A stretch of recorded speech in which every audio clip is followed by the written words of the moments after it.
Target ng recalibrated anti-illegal drug strategy ng Philippine National Police na mas maging epektibo at isaalang-alang ang karapatang pantao sa pagsugpo ng illegal na droga. Sa ilalim ng nasabing strategiya, prioridad na targetin ang mga sources at supply chains ng illegal na droga sa halip ng mga street-level na pusher at user lamang.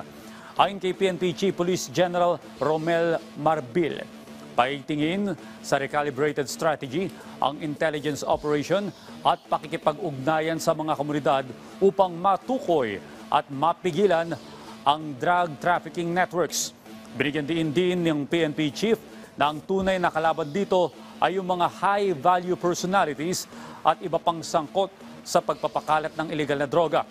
Alinsunod naman ang bagong strategiya sa bloodless na kampanya kontra illegal na droga ng administrasyon ni Pangulong Ferdinand R. Marcos Jr. Ngunit patuloy pa rin natitiyak ang kaligtasan ng publiko mula sa iba't ibang klase ng krimen.